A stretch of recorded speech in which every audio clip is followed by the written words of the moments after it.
আল্লাহ পাক রব্বুল আলামিন এই সুন্দর দুইটা নিয়ামত দান করেছে। আজান যখন হবে চক্ষু দিয়া দেখে দেখে আল্লাহর ঘর মসজিদে চলে যাইবা, আর এই চক্ষু দিয়া কোরআনুল কারীম দেখবা, পড়বা। এই চক্ষু দিয়া নিজের মায়ের দিকে নেক নজরে তাকাইবা, আল্লাহ তাআলা কবুল হজের সওয়াব দান করবে। এই চক্ষু দিয়া ভালো কাজ করবা, এজন্য আল্লাহ পাক চক্ষু দান করেছে। কথা কোন ঠিক কিনা? বড় একটা নিয়ামত হলো আল্লাহ পাক বুদ্ধি দিয়েছেন, বিবেক দিয়েছেন। এই পৃথিবীর অসংখ্য গুণিত মানুষ আছে যারা পাগল, ডানি ভাই বোঝে না, ভালো মন্দ বোঝে না। আল্লাহ পাক আপনাকে আমাকে সুস্থ মস্তিষ্ক দান করেছে, এটা একটা নিয়ামত। দেহের ভিতরে কিডনি আছে, কিডনি দান করেছেন, সুস্থ সবল। এই দুনিয়ায় বহু মানুষ এমন আছে যাদের দুনিয়ায় আসার পরে কিডনিতে সমস্যা দেখা দিয়েছে, অথবা জন্ম হয়েছে, ডাক্তার পরীক্ষা করে বলতেছে সন্তানের হার্ট ফুটো থাকে না। সব কিছু আল্লাহ পাক দান করেছেন, আবার এইগুলো সব একদিন নষ্ট হয়ে যাবে, মরার পরে আর কোনোটা কোনো কাজে লাগবে না। আল্লাহ পাক রব্বুল আলামিন এই দেহের ভিতরে যত নিয়ামত দিয়েছেন, কোনো নিয়ামত আছে যেগুলো বদলানো যায়। যেমন চক্ষু যদি কারোর নষ্ট হয়ে যায়, আর একজনের ভালো চক্ষু যদি লাগায় দেয়, তাহলে আবার জ্যোতি ফিরে পায়। কথা বলেন ঠিক কিনা? ঠিক তদ্রূপভাবে কারো যদি কিডনির সমস্যা হয়ে যায়, যদি আর একজনের কিডনি লাগায় দেওয়া হয়, তাহলে আবার সে ব্যক্তি বেঁচে যায়। যদি মানুষের রক্ত নষ্ট হয়ে যায়, কম পড়ে যায়, ওই গ্রুপের আরেকজনের রক্ত যদি তাকে দেওয়া হয়, তাহলে সে বেঁচে যায়। আল্লাহ পাক সূরা মুলুকের 2 নম্বর আয়াতে বলে, বান্দা তোমাকে এমন একটা নিয়ামত আমি আল্লাহ দান করেছি, যেই নিয়ামতটা দুনিয়াতে একবারই পাইবা, দ্বিতীয়বার আর কিন্তু পাইবা না। একবার যদি শেষ হয়ে যায়, দ্বিতীয়বার আর পাইবা না, সুযোগ নাই। নিয়ামতের একবারই, সেই নিয়ামতের নাম কি বলতে পারবেন? জোরে বল।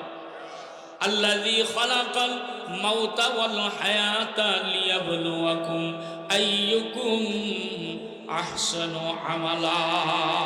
জোরে বলেন আল্লাহু আকবার। দুই হাত উঁচু করে তাকবীর দেন, নারায়ে তাকবীর। আরো জোরে, নারায়ে তাকবীর। কোরআন সুন্নাহর আলো,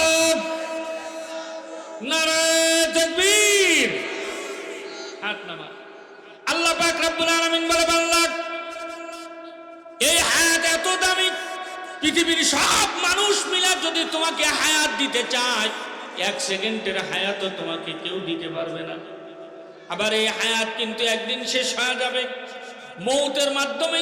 মৌত যখন এসে যাবে, এই হায়াত তখন শেষ। মৌত কার কখন আসবে এটা তো জানা নাই, আছে নাকি জানা? সুতরাং বন্ধুরে, এই হায়াতের ভিতরে যদি আল্লাহ ওয়ালা হইতে চায়, বুজুর্গ হতে চায়, আল্লাহর নবী বলেন, কেউ যদি আল্লাহর প্রিয় বান্দা হতে চাও, ইত্তাকিল মাহারিমা তাকুন আবাদান নাস। আল্লাহর প্রিয় যে হতে চাও, সে দুনিয়ার জিন্দেগিতে গুনাহ ছেড়ে দাও, গুনাহ ছেড়ে দাও। এই যে নিয়ামত গুলো দান করেছেন, এগুলো কে দিয়েছেন? আরো জোরে বলেন। তুমি রহমান, তুমি মেহেরবান। সবাই বলেন, তুমি রহমান, তুমি মেহেরবান। অন্ধ গাহে না শুধু, অন্ধ গাহে না শুধু তোমারি গুণগান, বুঝেও বুঝে না তবু শান। তুমি রহমান, তুমি মেহেরবান। জনম জনম যদি গাহি তোমারি মহিমা গাওয়া শেষ হবে নাহি। জনম জনম যদি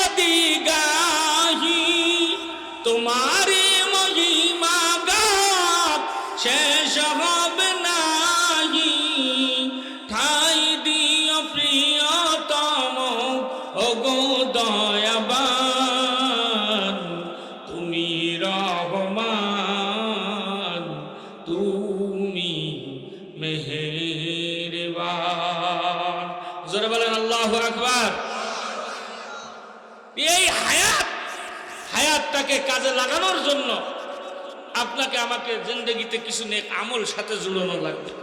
যদি কিছু নেক আমল সাথে জুড়াই দিই তাহলে এই নেক আমল আপনার আমার জন্য কিয়ামতের ময়দানে নাজাতের উসিলা হয়ে যাবে। জোরে কোন সুবহানাল্লাহ। বন্ধুরা আমার, সূরা নূহ এর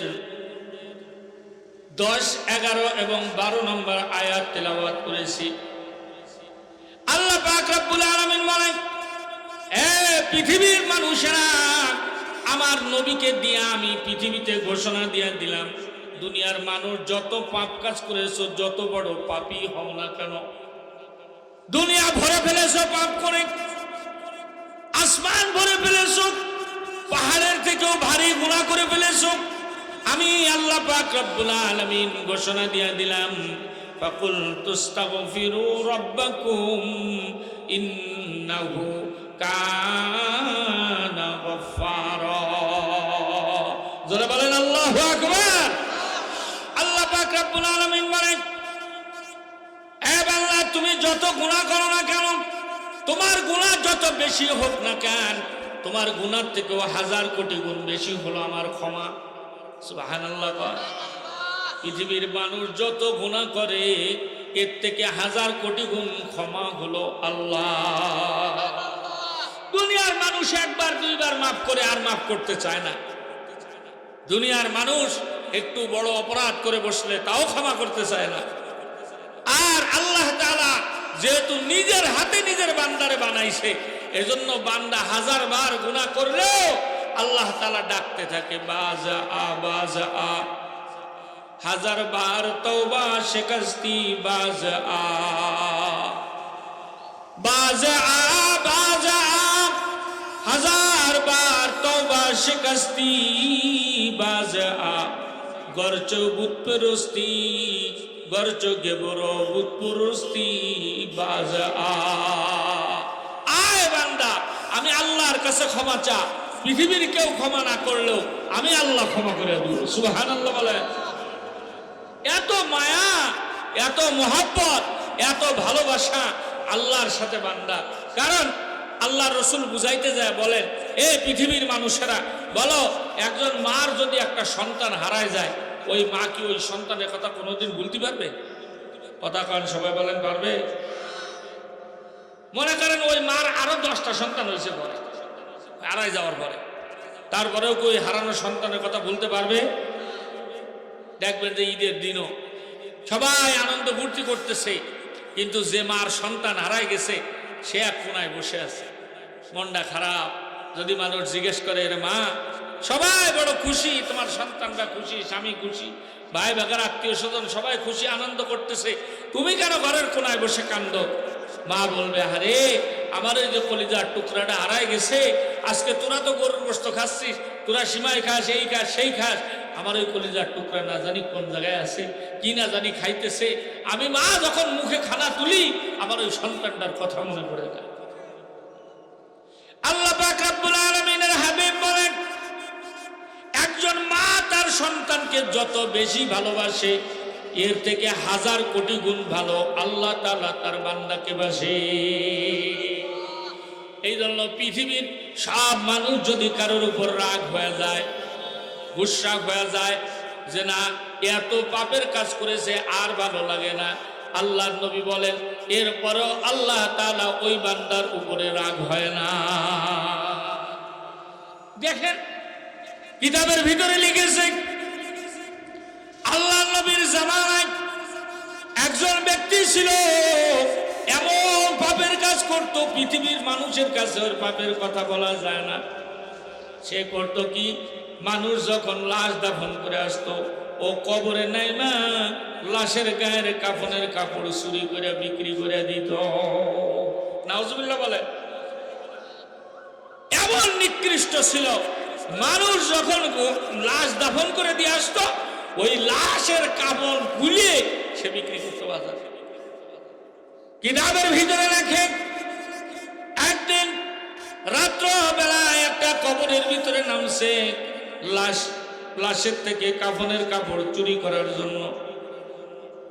কাফনের কাপড় যখন খুলেছে, ভিতরে দেখতেছে একজন যুবতী মেয়ে। লাশ হলো একজন যুবতী মেয়ে, চেহারাটা সুন্দর, দেহের আকৃতি সুন্দর। ও চিন্তা করতেছে, এমন মেয়ে জীবিত অবস্থায় পাই নাই তো কি হয়েছে, মরা অবস্থায় তো পাইছে। মনের ভিতরে শয়তান জেগে উঠছে, ওই কবরের ভিতরে ওই মেয়েটার সাথে সে জিনা করেছে। নাউজুবিল্লাহ বলে। বাজানে যখন এইটা কিতাবে পড়ছি, তখন মনে হইতো এমন কাজ বুঝি মানুষে করতে পারে না। কিন্তু আমাদের দেশে এই বেশি না 1.5-2 বছর আগেও ঢাকায় যে লাশঘর আছে, হাসপাতালের পত্রিকায় আসছে, ওই ডোম যে আছে লাশ কাটে, সে 1টা 2টা না 16টা মেয়ে এরকম মুর্দা মেয়ের সাথে জিনা করেছে। নাউজুবিল্লাহ বলেন জোরে। তখন আমার ভালো বিশ্বাস হয়েছে যে না, তাহলে এই কাজও লোকে করতে পারে। আরে লাশ দেখলেই তো ভয় লাগে। মুর্দারের সাথে জিনা করেছে, কত বড় খবিস। রুচি কতটা নেমে গেলে এমন হয়। পৃথিবীর কোন জানোয়ারও কোন মরা জানোয়ারের সাথে জিনা করে না। কথা কয় না কা? এই জন্যই তো আল্লাহ পাক বলেছেন, উলাইকা কাল আনআম বাল হুম আদল। মানুষ তো সৃষ্টির শ্রেষ্ঠ জীব, কিন্তু এই মানুষের কিছু কিছু মানুষ হাসলতের কারণে, অভ্যাসের কারণে চতুষ্পদ প্রাণী, এমনকি শিয়াল, কুত্তা, শুয়োরের থেকেও খারাপ। এই সমাজের মানুষের শুধু হাত পা গুলো থাকলেই সে মানুষ না। কিছু মানুষ আছে যাদের দেহের আকৃতি মানুষের আছে, কিন্তু ভিতরের অবস্থা হলো পশুর থেকেও খারাপ। তো যা হোক, এখন ওই ছেলেটা যখন জেনা করে উঠে গেছে, কবরের ভিতর থেকে বের হবে, আল্লাহ তাআলার কুদরতে তখন ওই মেয়েটা জীবিত হয়ে গেছে। মেয়েটা ওই ছেলেটার হাত ধরে বসছে, হাত ধরে ডাক দিয়ে বলতেছে, রে যুবক, কি অন্যায় করেছি, কি অপরাধ করেছি, কি এমন তোমার ক্ষতি আমি করেছি? পৃথিবীর সব মানুষ কিয়ামতের ময়দানে আল্লাহর কাছে পাক অবস্থায় উঠবে, আর তুমি এমন একটা কাম করে গেলা, কিয়ামতের ময়দানে আমি আল্লাহ পাকের কাছে নাপাক হইয়া উঠব। এই কথা বলে ওই মহিলা বলতেছে, মেয়েটা, তোমার কি মরার ভয় নাই? তোমার কি আল্লাহর কাছে যাওয়ার ভয় নাই? তোমার কি কিয়ামতের ময়দানে হিসাব দেওয়ার ভয় নাই? কেমনে আল্লাহর দরবারে মুখ দেখাবা? এই কথা যখন বলেছে, যুবকের ভিতরে কম্পন চলে আসছে, অন্তরের মধ্যে আল্লাহর ভয় হয়ে গেছে। গা কাঁপতেছে, হাত কাঁপতেছে। কাফনের কাপড় দিয়া মেয়েটাকে ঢাকিয়া, কবর দ্বারে ঢাকিয়া দিয়া এইবার দৌড়ায়। আর মনে মনে চিন্তা করে, যে পাপের কাজ করছি মনে হয় জীবনেও ক্ষমা হবে না। কেমনে আমি মাপ পাবো? কেমনে আমার গুনাহ মাফ হবে? এই টেনশনে তার মাথা খারাপ। দৌড়াইতে দৌড়াইতে যা উঠবে না উঠবে না, হযরত উমরের দরজায় উঠছে। গভীর রাত্রে যাইয়া ওমরের দরজায় টুকটুক করে নাড়া দিছে। হযরত উমর দরজা খুলেছে, বলে, এত রাত্রে তুমি কেন আসছো আমার দরজায়? বলে, ভাই উমর, এমন একটা পাপ করেছি, মুখে পর্যন্ত আনতে লজ্জা লাগতেছে। এমন পাপের কথা বলা যায় না। আমি এই জন্য আসছি, আল্লাহ তাআলা আমার পাপ মাফ করবে কিনা। তুমি যেহেতু রসুলের একজন কাছের সাহাবী, রসুলের কাছে যাইতে আমার সাহস হইতেছে না। কি কোন মুখ নিয়ে যাব, কিভাবে এই কথা আমি বলবো? আমার রসুলের সামনে কথা বলার মতো সাহস নাই। তুমি একটু আমাকে সমাধান করে দাও। হযরত উমর বলে, কি পাপ কাজ করেছ? যখন এইটা বলেছে, হযরত উমর কি নরম মানুষ না গরম মানুষ? জোরে বল, কিরকম গরম? যে রাস্তা দিয়ে হেঁটে যায়, শয়তান পর্যন্ত ওই রাস্তা দিয়ে হাঁটতে পারে না। শয়তানও ভয় পায়। আমাদের যত বড় হুজুরি হোক, শয়তানে ভয় পায়? শয়তানে পর্যন্ত তারে ভয় পায়। চিন্তা করেন তাহলে কিরকম গরম লোক এই উমর। ওর গেছে মিজাজ খারাপ হয়ে, চোখ মুখ গেছে লাল হয়ে, বসে এইরকম আকাশও বুঝি মানসি করতে পারে? হ্যাঁ, দূরান্তে সব তোর বাপ মা পাবে না হবে আমি জানি না, তো শহর আমরা তোর কল্লা উড়িয়ে দিবান কিন্তু দেশ তো তাড়াতাড়ি সেরে বেরিয়েছে যে বাপ খারাপ, বাপ পায় আর না পায় শেষে জানটা যাবে না। ওখান থেকে সরে এসে মনের মধ্যে দুঃখ, কার কাছে যায়? চিন্তা করলো হযরত উমর গরম, কিন্তু রসুলের একজন সাহাবীও তো আছে যে একেবারে নরম। দৌড়াইতে দৌড়াইতে যায় হযরতে আবু বকরের দরজায় হাজির। দরজার কড়া নেড়েছে, আবু বকর দরজা খুলে দিয়ে সালাম দিয়েছে। মুসলমান যখন কারোর সাথে কারোর দেখা হবে সর্বপ্রথম কাজ কি? আরো জোরে কর। এদের সামনে বসে থেকে কথা করছে না, এরা কি ওয়াজ বুঝতেছে না? কি দিতে হবে? এলো কেমন কথা কেন? কি দিতে হবে? সালাম দিতে হবে। কিভাবে? আসসালামু আলাইকুম ওয়া রাহমাতুল্লাহ। কত সুন্দর কথা। আরে দেখা হলো গুড মর্নিং। গুড মর্নিং বলে কোনো লাভ আছে? গুড মর্নিং এ কিচ্ছু নেই। উঠেছে সকাল 10টার সময়, উঠে 80টি গাছ দিয়ে দাঁত বেলতেছেন না বিরাজ দিয়ে, রাস্তায় চলে আসে উনি দেখাতে যে আমি সাহেব 10টা বাজে উঠিস। আচ্ছা, ও যেই সময় উঠে দাঁত মাজতেছে ওই সময় কি মর্নিং আসে? ওই সময় কৃষক এক গামলা পান্তা দিয়ে জাল দিয়ে জাইড়িয়ে ক্ষেতের অর্ধেক কাজ করে এসে গাছতলায় বসে, তখন ওর মর্নিং। ও কিরাম মর্নিং? পৃথিবীতে যত ধর্ম আছে সমস্ত ধর্মের ভিতরে সব থেকে সুন্দর ধর্মের নাম হলো ইসলাম। কথা বলেন, জোরে বলেন, ঠিক কিনা? কত সুন্দর কথা। আসসালামু আলাইকুম ওয়া রাহমাতুল্লাহ। আল্লাহর শান্তি, আল্লাহর রহমত তোমাদের উপরে বর্ষিত হোক। না সুবহানাল্লাহ, কালকে কইন সুবহানাল্লাহ। আবার যে শুনতেছে সে কি বলতেছে? ওয়ালাইকুম আসসালাম ওয়া রাহমাতুল্লাহি ওয়া বারাকাতুহু। আল্লাহর শান্তি, আল্লাহর রহমত, আল্লাহর বরকত সব তোমার উপরেও নাজিল হোক। কত সুন্দর কথা।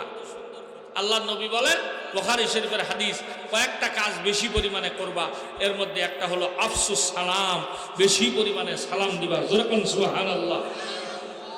সালামের প্রচলন আমাদের দেশে তো উঠে গেছে, এখন সালাম দিতে চায় না। কিছু আছে শুধু সালাম নিয়া পার্টি দেবে না, শুধু নেবে, আটবে আর শুধু তাকায়, মানে দেখছে না কেন রে কথা কেন কেন? এরকম লোক নাই আমাদের সমাজে। মানে আল্লাহ নবী বলেন, যেই ব্যক্তি যত বেশি সালাম দিবে তার তত অহংকার দূর হয়ে যাবে। সুবহানাল্লাহ। আল্লাহ নবীর একজন খাদেম ছিল হযরতে আব্দুল্লাহ ইবনে আব্বাস রাদিয়াল্লাহু তাআলা আনহু, বহুত বড় এক মুফাসসির। আল্লাহ নবী দোয়া করেছে পৃথিবীর শ্রেষ্ঠ মুফাসসির হয়ে গেছে। 9 বছর যখন বয়স তখন ওরে কোলে করে নিয়ে আল্লাহ নবীর চাচি, আল্লাহ নবীর চাচা হযরত আব্বাসের ছেলে, তার চাচি আসছে 9 বছরের ছেলেটারে নিয়ে আদর করতে করতে নিয়ে আইছে। আইনে কছে, ইয়া রাসূলুল্লাহ, আমার এই ছেলেটারে আপনার খাদেম হিসেবে রাখতেছেন। সুবহানাল্লাহ। আস্তে কোন সুবহানাল্লাহ। খাদেম হিসেবে রাখতে চাই। এখন আমাদের সমাজে এরকম লোক পাওয়া যায় যে একজন আল্লাহওয়ালার দরবারে নিয়ে কবে, হুজুর আমার ছেলেটারে দিয়ে গেলাম আপনার কাছে, একটু মানুষ বানায় বাড়ি পাঠায়। এরকম লোক পাওয়া যায় না। মাদ্রাসায় পড়াচ্ছে, 2 ঘাস জায়গা যদি 3 ঘা হয়ে যায়, আতা কাঁসাই নিয়ে মাদ্রাসায় চলে আসে, হুজুর আজকে দেখে নেব। বুড়ি বাবা, এই সমস্ত কাজ যেগুলো করে, আরে ছেলেবেলেরে যে উস্তাদ সে হলো ওই সন্তানের মা, ওই সন্তানের বাবা। যখন দরকার আদর করবে, যখন দরকার শাসন করবে। কতক্ষণ ঠিক কিনা? এখন শাসন একটু বেশি হতে পারে, মা বাপ করে না অনেক সময় বেশি। মা বাপ দেখা যাচ্ছে এমনও লোক আমি দেখেছি ছেলেবেলে মাইরি হাসপাতালে পাঠাই দিচ্ছে, সে বেলায় কোনো সমস্যা নেই। সমস্যা কোনটা না, হুজুর 2 বাড়ি বেশি দিলি ব্যাস, অথবা কোনো শিক্ষক যদি 2 বাড়ি দেয় ব্যস্ত হয়। ওই ছেলেবেলের সামনে উস্তাদরা এসে রাগারাগি করে, আমি লিখে দিতে পারি ওখানে একটারও ছেলেবেলে মানুষ হয় না। উস্তাদের সাথে বিয়াদবি করবে না, আপনার ছেলেবেলে মানুষ হয়ে যাবে, এত সোজা না। কথা বলেন ঠিক কিনা? তো যা হোক, যে কথা বলছিলাম, নিয়ে আসছে আইনে আল্লাহ নবীকে বলতেছে যে ইয়া রাসূলুল্লাহ, আপনার খেদমতে আমার সন্তানটারে দিয়ে গেলাম। আল্লাহ নবী রেখে দিলেন। একদিন এমন এক খেদমত করেছে, আল্লাহ নবী এত খুশি হয়েছে, এক দোয়া একেবারে কামিয়ে। এই জন্য আমরা বলি না, খেদমতে খোদা মিলে ইবাদতে জান্নাত মিলে। ইবাদত করলে জান্নাত পাওয়া যায়, কিন্তু খেদমত করলে খোদা পাওয়া যায়। সুবহানাল্লাহ বলেন। কি খেদমত করেছে? একদিন রাত্রবেলায় নবীজি ঘুমাইতেন ঘরে, আব্দুল্লাহ ইবনে আব্বাস ঘুমাইতেন বারান্দায়। ছোট মানুষ। আল্লাহর নবী একদিন রাত্রবেলায় উঠছেন, ইস্তেঞ্জা সারছেন, ওযু করতে যখন বসছেন তখন দেখতেছেন কাল চলতেছে শীতকাল, কিন্তু পানি যেটা বদনার মধ্যে আসে এটা হলো গরম পানি। সুবহানাল্লাহ। আল্লাহর নবী চিন্তা করলেন, এই পানি তো কেউ না কেউ গরম করে নিয়ে আইছে, ওমম গরম। এই জায়গায় লোকই আছে মাত্র দুইজন, আমি আছি আর আব্দুল্লাহ ইবনে আব্বাস আছে। আমি তো পানি গরম করি নাই, খালি পানি গরম করলে কিটা করেছে? আব্দুল্লাহ ইবনে আব্বাস করছে। আমাদের মতন না, আমরা তো দেহানো খেদমতে অভ্যস্ত বেশি। হুজুর যখন মসজিদ থেকে বেরোয় আসতেছে, হুজুরি দেহে দেহে জুতোটা সোজা করে, যাতে হুজুর দেখুক যে ওরে বাবা আমার খাদেম জুতো সোজা করতেছে। কথাকার নামাজ পড়া ধরেছে শুক্র 8 দিন, মসজিদে যাওয়ার সময় তসবিহ হাতে করে নিয়ে যাচ্ছে, দেখাচ্ছে যে আমি মুসল্লি হয়ে গেছি।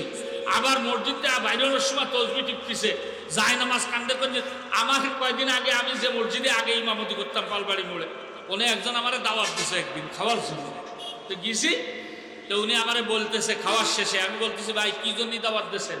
তা কষ্ট হুজুর, এই আল্লাহর রহমতে 3 বার পশ্চিম দিকে গিয়েছি, এইবার আবার যাওয়ার নিয়ত করেছি। আমি বললাম তোমার ওই 3 বারও গেছে, এইবারও গেছে, যত টাকা খরচ করে হজ করেছেন সব পানি হয়ে গেছে। অবশ্যই কে হুজুর, কি ক্ষতি করলাম আমি? আমি বললাম যে এই যে ইবাদত করে মানুষের কজন ইবাদত করেছেন, আমি আপনার কাছে শুনতে চাইছি যে আপনি আগে 3 বার গেছেন, আবার একবার যাচ্ছেন। আপনি বলতে পারতেন যে হুজুর হজে যাচ্ছি, একটু দোয়া নেবো, এই জন্য। আপনি আগে যে 3 বার গেছেন এ কথা বললেন কেন? কথা কেন? এই কথা বলি কি তার ইবাদত থাকবে? নফল নামাজ মাসি দেখায় করতেছে। এই জন্য ইবাদত বন্দেগী আল্লাহকে সন্তুষ্টি করার জন্য। দুনিয়ার মানুষ দেখলো না দেখলো, ভালো করলো মন্দ করলো, কারোর কোনো যায় আসে। কথা বলেন ঠিক কিনা? এখন ও যে চুপচাপ কম্বলের মধ্যে এমন ভাবে শুয়ে রয়েছে, মনে আসছে যেন ঘুমায় আসে, কিন্তু আল্লাহ নবী তো জানে ঘুমায়নি। আল্লাহ নবী ওযু করলেন, গা খালি ছিল, শরীর খালি ছিল, গায়ে চাদর ছিল। আব্দুল্লাহ লাব্বাইক ইয়া রাসূলুল্লাহ, লাব্বাইক বলেছিল এই যে সামনে। আব্দুল্লাহ, ওযুর পানি ঠান্ডা কালে, শীতকালে ঠান্ডা হওয়ার কথা, কিন্তু পানি তো গরম। কেমনে গরম করলা আমি জানতে চাই, কেন গরম করলা এটাও জানতে চাই, কিভাবে গরম করেছে এটাও জানতে চাই, কেন গরম করলা তাও জানতে চাই। ছোট্ট 9 বছরের আব্দুল্লাহ বলেন, ইয়া রাসূলুল্লাহ, ইয়া হাবিবাল্লাহ, আমি চিন্তা করলাম রাত্রবেলায় নবী যখন ইস্তেঞ্জা যাবে, ইস্তেঞ্জা থেকে এসে ওযু করবে, আমার নবী ঠান্ডা পানি দিয়া ওযু করলে আমার নবীর ঠান্ডা পানিতে ঠান্ডা লাগবে, কষ্ট হবে। এই জন্য আমি সারা রাত্র একটা চামড়ার মশকের ভিতরে পানি নিয়ে আমার কোলের মধ্যে জড়ায় দইরা কম্বল দিয়া সারা রাত্র কম্বল আর শরীরের গরমে ওই পানিটাকে গরম করেছি। আল্লাহ নবী খেদমতে খুশি হয়ে গেলেন, চাদরটা এরকম লম্বা করে দিলেন, সিনা খুলে আব্দুল্লাহকে ডাক দিলেন, আয় আব্দুল্লাহ, তাড়াতাড়ি আমার বুকে আয়, তুই আজকে আমার যে খেদমত করেছ আমি বড় খুশি হয়ে গেছি, আয় আমার বুকে আয়, আমি রাসূলুল্লাহ তোর জন্য একটু দোয়া করে দে। আব্দুল্লাহ দৌড়ায় যে আল্লাহর নবীকে খালি গায়ে জড়ায় ধরল।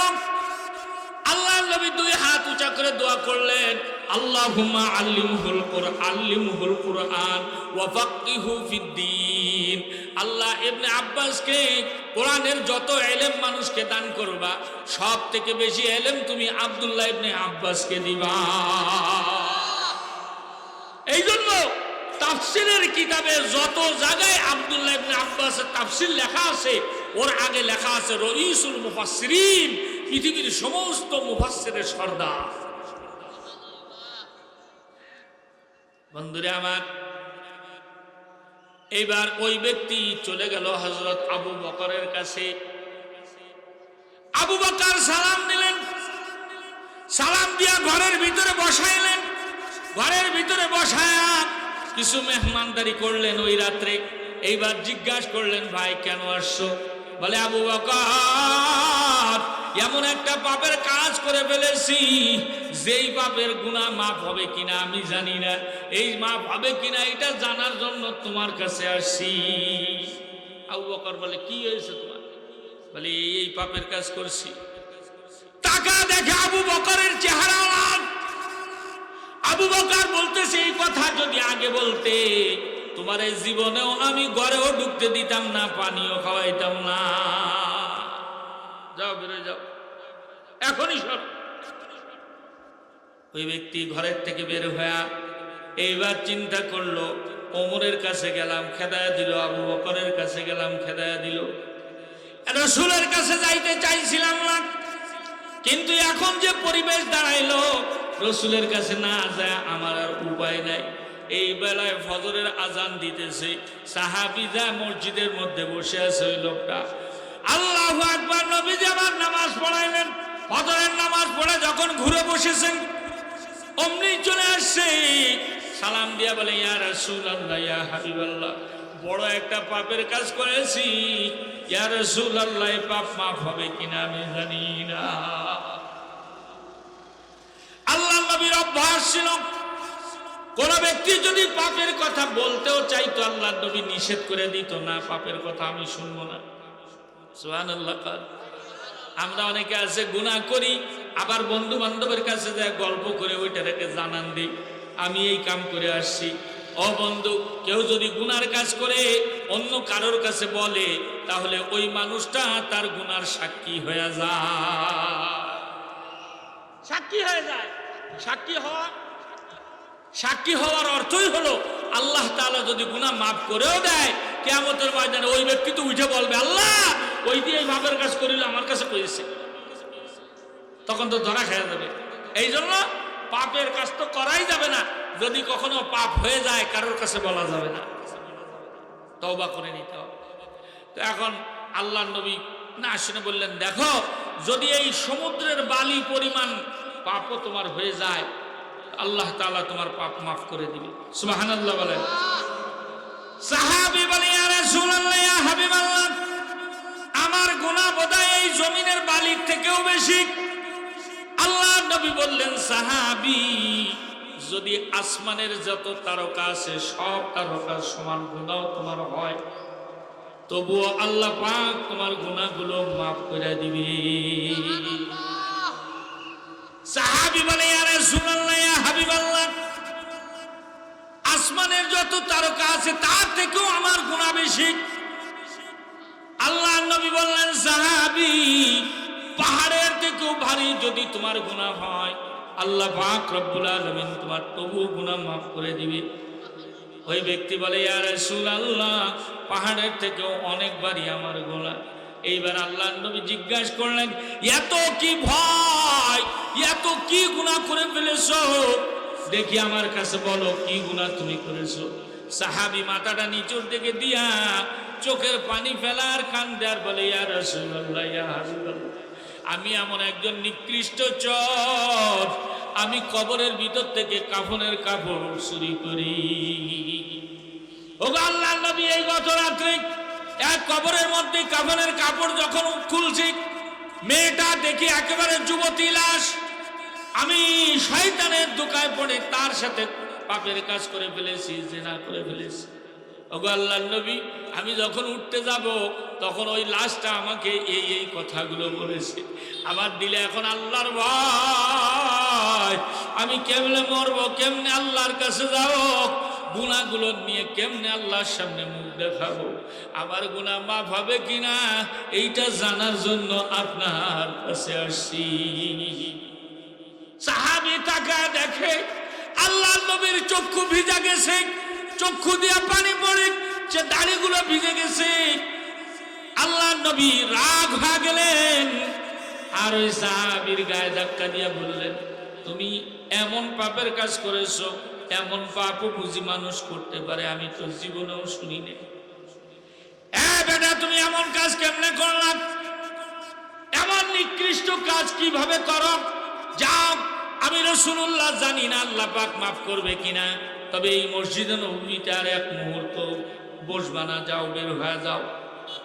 ওই ব্যক্তি এবার নৈরাশ হইয়া মসজিদের গেট পার হইয়া আসমানের দিকে করুণ ভাবে তাকা চোখের পানি ফেলাইয়া দিয়া বলতেছে, আল্লাহ, গেছিলাম ওমরের কাছে, ওমর খেদা দিছে, গেছিলাম আবু বকরের কাছে, আবু বকরও খেদা দিছে, উপায়ান্তর না দেখা তোমার হাবিবের কাছে গেছিলাম, তোমার বন্ধু আমার খেদা দিছে। আল্লাহ, এখন তো আমার আর কোনো জায়গা নাই তোমার জায়গা ছাড়া। আল্লাহ গো, আমি জানি না তুমি মাফ করবা কিনা, কিন্তু আমি তোমার দরবার ছাড়বো না। চোখের পানি ফেলার কান্দে আর একটা গুহার মধ্যে ঢুকে গিয়েছে পাহাড়ে, আর বলে, আল্লাহ, যত সময় তুমি গুনাহ মাফ না করবা অত সময় আমি এই পাহাড় থেকে বের হব না। বন্ধুরা আমার, কিতাবের ভিতরে লিখতেছে 1.5 সপ্তাহ পার হয়ে গেছে। আল্লাহ পাক রব্বুল আলামিনের হাবিবের কাছে জিবরাইল আসে। জিবরাইল এসে জিজ্ঞাসা করতেছে, ওগো আল্লাহর নবী, আল্লাহর বান্দা কি আপনি বানাইছেন না আল্লাহ বানাইছে? আল্লাহর নবী বলে, জিবরাইল, কোনদিন তো এমন বেকা তেড়া কথা বলো না, আজকে কেন বলতেছ? জিবরাইল বলে, আমি বলি না, আমি বলি না। উপরের থেকে আসমানের মালিক জিজ্ঞাসা করেছে, বান্দা কে বানাইছে? আল্লাহর হাবিব বলে, বান্দা তো আল্লাহই বানাইছে।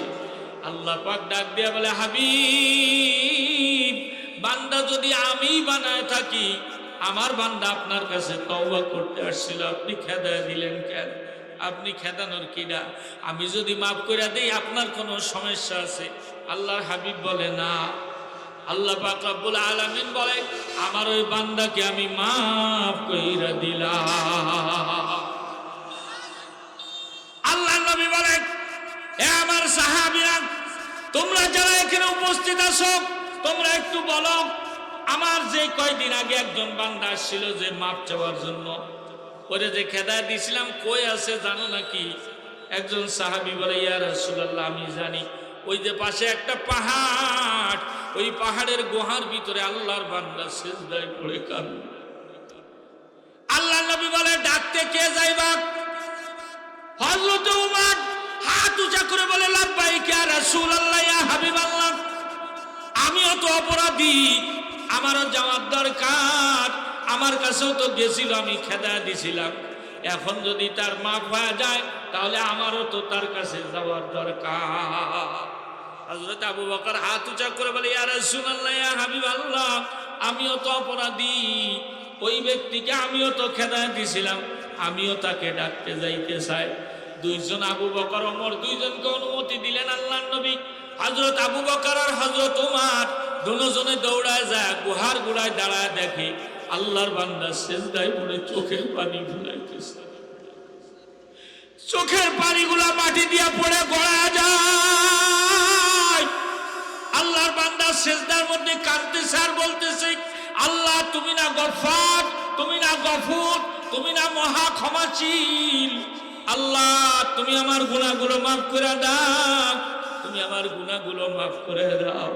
হাদিস শরীফের মধ্যে আসছে, বান্দা যখন গুনার কথা স্মরণ করে কান্দে, মাওলার ভয়ে কান্দে, জাহান্নামের ভয়ে কান্দে। হুরিমাত আলান্নার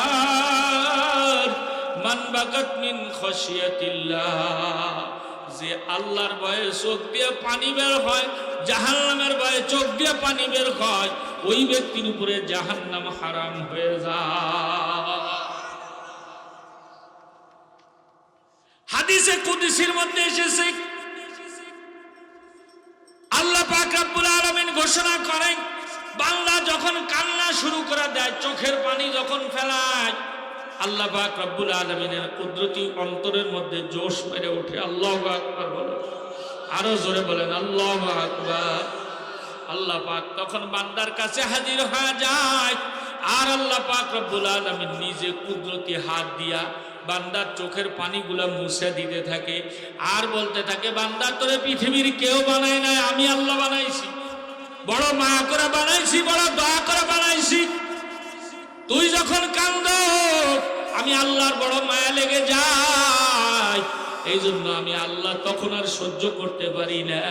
যা তোর গুনাহগুলো আমি মাফ করে দিলাম, উপরন্তু তোর যত গুনাহ আছে গুনার সম পরিমাণ নেকি আমি আল্লাহ লিখে দিলাম। তুবাদদিলুল্লাহু সাইয়্যাতিহিম হাসানাত। আল্লাহ বলে শুধু গুনাহ মাফ করি না, গুনার সাথে সাথে নেকিও আমি আল্লাহ লিখিয়া দেই।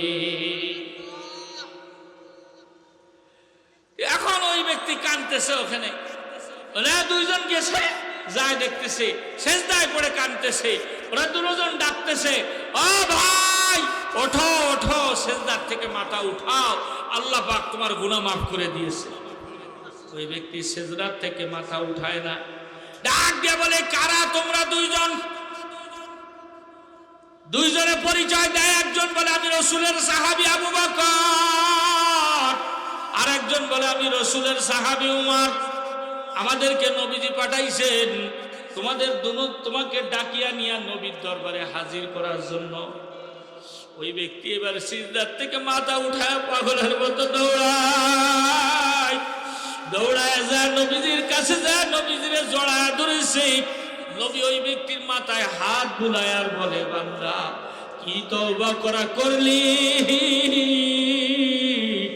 তোর নিজের গুনাহ তো তুই মাফ করলি, তোর গুনাহগুলোর যদি পুরো মদিনাবাসীর ভাগ করে দেওয়া হয়, পুরো মদিনাবাসীর গুনাহ মাফ হয়ে যাবে।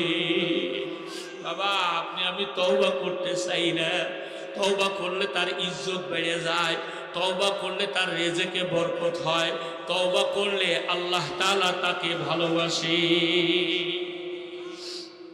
মনে করেন আমি এই যে পাঞ্জাবি গায়ে দিচ্ছি, সাদা পাঞ্জাবি, ভালো দেখে না দেখতে, এখন যদি আমার এই জায়গায় একটুখানি ময়লা লেগে রয়েছে, পায়খানা লেগে রয়েছে, তা আমি এই যে সাজগোজ যত দূর করছি, কেউ যদি আমার দিকে তাকায় তো তার সাথে সাথে ঘৃণা আসবে না? কথা খায় না। কি জন্যে? এত জায়গা, কত জায়গায় তো সামান্য জায়গায় একটু ময়লা লাগানো, তাও ঘৃণা লাগতেছে। কেন? এই পুরো সৌন্দর্যটা ওই সামান্য ময়লায় নষ্ট করে দিচ্ছে। ঠিক তদ্রুপ ভাবে আমলনামায় যত নেকি থাক, যদি গুনাহ জমা হয়ে যায়, গুনাহ যদি আমলনামায় থেকে যায়, ওই গুনাহ পুরো নেকের আমলটারে নষ্ট করে দেয়। হযরত থানবী রাহমাতুল্লাহ আলাইহি লেখেন যে কোন একজন মানুষ সুন্দর করে সাজেছে, সুন্দর একেবারে পরিপাটি জামা কাপড় সেন্ট টেন্ট মাইরে, কিন্তু ওই ব্যক্তির চোখের কোনায় ময়লা জমে আছে, কেতর জমে আছে। ওর দিকে তাকায় কেউ কথা বলতে চাবে? যে ওর দিকে তাকাবে ওই ময়লা চোখে পড়ার সাথে সাথে চোখ ফিরাই নেবে অন্যদিকে, বলবে ভাই তোমার দিকে তাকাইলে ঘৃণা লাগতেছে, যাও তুমি এক কাজ করো, এই ময়লাটা পরিষ্কার করে আসো, ধুয়ে আসো। বলবে কি বলবে না? আচ্ছা আচ্ছা, থানবী বলেন এই সব সৌন্দর্য নষ্ট হয়ে গেল সামান্য একটু ময়লার কারণে। ওই রকম ভাবে আল্লাহ নবী হাদিস শরীফে বর্ণনা করেন, যেই ব্যক্তির আমলনামায় নেক আছে গুনাহ আছে, তো হাজার নেকি থাকার পরেও ওই গুনাহের কারণে ওই ব্যক্তির আমলনামার গুনার কারণে আল্লাহর রহমতের নজর পড়ে না। নাউজুবিল্লাহ বলেন জোরে। তাহলে কি করতে হবে? গুনাহ মুক্ত জিন্দেগি। কি মুক্ত জিন্দেগি? গুনাহ মুক্ত জিন্দেগি। পারবো তো ইনশাআল্লাহ? তওবার মাধ্যমে গুনাহ মাফ করাই নিব। তওবার মাধ্যমে গুনাহ মাফ করাইলে কি লাভ? আল্লাহ তাআলা কোরআনের পরবর্তী আয়াতের মধ্যে যায় বলতেছেন, আল্লাহ বলেন ফাকুল তুস্তাগফিরু রাব্বাকুম ইন্নাহু কানা গফফারা। নবী আপনি বলে দেন ওর গুনাহ, বান্দা যত গুনাহ নিয়ে আসুক আমি আল্লাহর কাছে হাজির হইলে আমি গফফার, আমি মহা ক্ষমাশীল, আমি বান্দাকে মাফ করে দেব। সুবহানাল্লাহ বলেন। শুধু মাফ করে দেব তা না, পুরস্কারও দেব। ইউরসিলিস সামা আলাইকুম মিদরারা, আসমানের থেকে রহমতের বৃষ্টি আমি আল্লাহ বর্ষণ করব। সুবহানাল্লাহ বলেন জোরে। এই যে কয়েকদিন আগে বৃষ্টি হয়েছে না, জম্বির আকারে হইল না বৃষ্টি। আমি তো যশোরের ছেলে, আমি ওর ঘরেতে দেখিনি যশোরে কোনোদিন এই খাল বিল সব বেরিয়ে গেছে বৃষ্টিতে। এইবার প্রথম দেখলাম। আমি মাঝে একদিন এখানেও আসছিলাম, এসে দেখি এই গলি দিয়ে আইটি ওই রাস্তা দিয়ে সামনে যাই দেখি যে মনে হচ্ছে সমুদ্র হয়ে গেছে, মানুষের বাড়ির মধ্যে বানিয়ে। কথা কন ঠিক কিনা? এই যে এত পানি যার দরকার তার 10 গুণ বেশি হয়ে গেছে।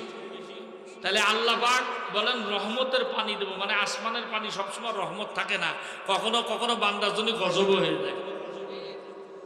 হাদিস শরীফের মধ্যে আসছে আল্লাহ নবী বলেন, যদি পৃথিবীর সমস্ত মানুষ মুত্তাকি হয়ে যাইতো, খোদা ভীরু হয়ে যাইতো, তাহলে আল্লাহ তাআলা কি করতো জানেন? দিনের বেলা কোনো বৃষ্টি দিত না, রাত্র বেলায় বৃষ্টি দিতেন। আর এই রাত্রের বৃষ্টিতে মানুষের কোনো ক্ষতি হয় না। মানুষ রাত্রে ঘুমোয়, বৃষ্টি হলে আরো শীত লাগে, খেতা খাইতে ঘুমোতে আরো মজা লাগে। কিন্তু দিনের বেলা বৃষ্টি হলে মানুষের কাজের ব্যাঘাত ঘটে। কথা কন ঠিক কিনা?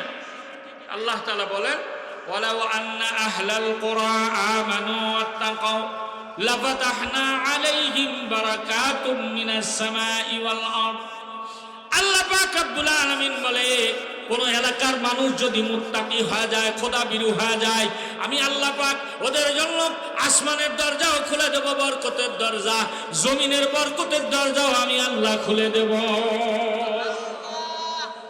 এই আয়াতের ব্যাখ্যায় মুফাসসিররা বনি ইসরাইলের একটা ঘটনা বর্ণনা করছে যে তওবা করলে কি লাভ। হযরত হাসান বসরি রাহমাতুল্লাহি আলাইহি একদিন বসে আছেন ওনার মসজিদে, তো কিছু মানুষ আসছে এক এলাকার থেকে, এসে বলতেছে, ওগো আল্লাহর ওলি, আমাদের এলাকায় খরা লেগে গেছে, খরা, বৃষ্টি হয় না, মাটি ফেটে গেছে, পানি পাওয়া যায় না, পান করার জন্য ভারী কষ্ট হচ্ছে, ফসলাদি সব শুকিয়ে একেবারে খড়খড়িয়ে যাচ্ছে, কি করব, কি করলে পানি পাওয়া যাবে? হযরত হাসান বসরি বললেন, যাও বেশি পরিমাণে তওবার নামাজ পড়ো, ইস্তেগফার পড়ো, আল্লাহর কাছে কান্নাকাটি করো, আল্লাহ তাআলা তোমাদের পানির ব্যবস্থা করে দেবে। ওরা চলে গেল।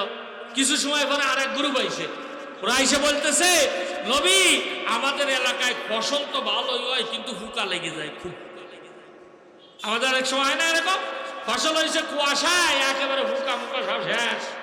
তাই সে কষ্ট যে আমাকে কোনো ফসল হতে চায় না, জমের ফুকা বেরিয়ে যায়, এতে বাষ্প কি এরকম, যদি কিছু না হয় তা খাবো কি? আল্লাহ হযরত হাসান বসরি রাহমাতুল্লাহি আলাইহি বললেন, যাও তওবা করো, আল্লাহ তাআলা তোমার সমস্যার সমাধান করে দেবে। কিছু সময় পরে আর এক গ্রুপ আইছে, ওদেরও সমস্যা, ওদেরও বললেন, যাও ইস্তেগফার করো, আল্লাহ তাআলা তোমাদের সমস্যার সমাধান করে দেবে। খাদেম রয়েছে পাশে বসে, খাদেম কাছে এটা কি হলো? কি হলো? কষ্টের রোগী আসলো 3 রোগ হলো 3 জনের 3 রকম, ওষুধ তো দিলেন একটাই।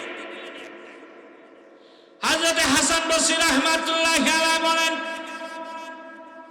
আল্লাহ পাক রব্বুল আলামিন কোরআনে হাকিমের ভিতরে বর্ণনা করে দিয়েছে, যদি কোনো ব্যক্তি কোনো মুসিবতে পড়ে যায় আর যদি আল্লাহ তাআলার কাছে তওবা করে, আল্লাহ তাআলা ওর মুসিবত থেকে দূর করে দিবে। পানি হয় না, পানি দিয়ে দিবে। ফসল নষ্ট হয়ে যায়, ফসল ভালো করে দিবে। রোগ ব্যাধি সারে না, রোগ ব্যাধি ভালো করে দিবে। ছেলে মেয়ের বিয়ে হয় না, আল্লাহ পাক রব্বুল আলামিন ইস্তেগফারের কারণে এই সকল সমস্যার সমাধান করে দিবে। একটু জোরে কন্যা সুবহানাল্লাহ। এই বনি ইসরাইলের ভিতরে 2 জন মানুষ ছিল, এরা আসমানের খানা খাইত। একজন মা আর একজন সন্তান, দুজনে আল্লাহ তাআলা ওদেরকে আসমানের খানা খাওয়াইতো। জোরে বলেন আল্লাহু আকবার। জোরে বলেন আল্লাহু আকবার। সারা এলাকার মানুষ জানতো ওরা নেককার, ওদের আমল নামায় কোনো গুনাহ নাই, যার কারণে আল্লাহ পাক রব্বুল আলামিন ওদের আসমানের খানা খাওয়ায়। বন্ধুরে আমার, এইবারে আসমানের খানা খাইতে খাইতে ওই সন্তান একদিন বলে বসলো, বিকাল বেলায় সন্ধ্যা বেলায়, মা, এই যে প্রত্যেকদিন আসমানের থেকে খানা আসে, একই রকম খানা, এই খানা খাইতে খাইতে আমার আর ভালো লাগে না, আমার একটু গরুর গোশত খাইতে মনে চায়। বলে বসলো যে আমার একটু গরুর গোশত খাইতে মনে চায়। ওই যে বয়ানের শুরুতে বলছিলাম না, নিয়ামতের শুকরিয়া আদায় করলে নিয়ামত বেড়ে যায়, নিয়ামতের নাশুকরি করলে নিয়ামত ছিনাই নেয়। এই কথা বলছে রাত্রবেলায়। সকালবেলায় যখন খানা আসার সময়, তখন দেখে যে আসমানের খানা আর আসে না। সকাল থেকে নিয়ে দুপুর পর্যন্ত অপেক্ষা করলো, দেখে যে না, খানা আসে না।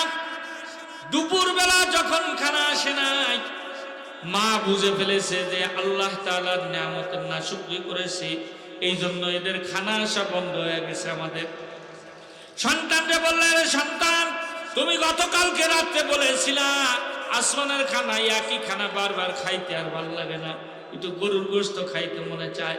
যাও যাও, আল্লাহর দেওয়া রিজিক বন্ধ হয়ে গেছে, জান্নাতের খানা। এখন তুমি বাহিরে যে কাজ করে কামাই নিয়ে আসো, তারপরে খাও। যাও, ফিরি খানা আর হবে না, এবার কাজ করে খাইতে হবে। সন্তানকে বলল মহিলা যে আমি মহিলা মানুষ, আমি যেতে পারবো না, গেলে তুমি যাও। তো সন্তান বাধ্য হয়ে বের হলো।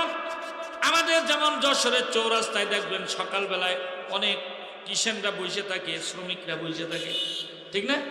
যার দরকার ওখান থেকে যে নিয়ে আসে, ওদের ওই রকম একটা জায়গা ছিল। ওই জায়গায় যা ওই সন্তানটা যখন বসতে গেছে, ওই শ্রমিক আগের থেকে যারা ওখানে উপস্থিত, ওরা জিজ্ঞাসা করতেছে, রে ভাই তুমি না ওই ছেলে যে আসমানের খানা খাইতা? জি। এখানে কেন আসছো? বলে আসমানের খানা বন্ধ হয়ে গেছে, তাই কাজ কাম করে খাইতে আসছে।